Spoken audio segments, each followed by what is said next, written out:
আপনারা জানেন অতীতে 15 বছর যেই আমি দুঃশাসনে আমরা লাঞ্ছিত হয়েছিলাম, সেই সময় আমার সহযোদ্ধা আজকে যার নামে এই ফাইনাল খেলা, এই টুর্নামেন্ট পরিচিত হতে হচ্ছে, তিনি অত্যন্ত লাঞ্ছিত, বঞ্চিত এবং কারা নির্যাতিত হয়েছিল, যাকে আমরা অকাল মৃত্যুতে হারিয়ে আমাদের অত্যন্ত আজকের জাতীয়তাবাদী দলের অসম্পূর্ণ রয়ে গেছে বলে আমি মনে করি।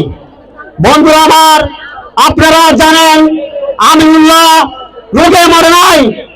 আমিনুল্লাহকে মিথ্যা মামলা দিয়ে নির্যাতিত করে কারা নির্যাতিত করে বাংলার দুঃশাসন ফ্যাসিবাদী সরকার, আমি সরকার খুন করেছে।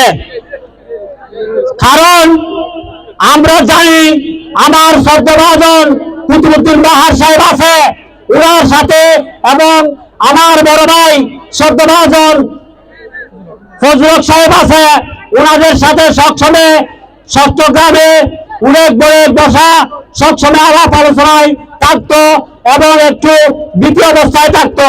সবসময় আমাকে বলতো, ভাই আমাকে এত নির্যাতন করতেছে, আমি খুব দ্বিতীয় অবস্থায় আছি, আমার জন্য দোয়া করিও। কারণ আমি জানি ওনাকে এই রোগে পেয়েছে, কারণ ওনাকে যেভাবে নির্যাতন করেছিল এই আমি দুঃশাসিত সরকার। এই জন্য আমি এই দুঃশাসিত সরকারকে তীব্র প্রতিবাদ জানাচ্ছি। আমি বক্তৃতা দীর্ঘায়িত করব না, আমি একটাই কথা বলে আজকের বক্তৃতা শেষ করব। আমি আজকে এখানে দাঁড়িয়ে বলতেছি, আপনারা যেভাবে এই খেলায় সহযোগিতা করেছেন, সামনে এভাবে সহযোগিতা করবেন।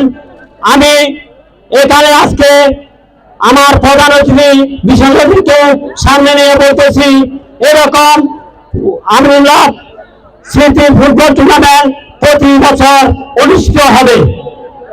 আমি এই বলে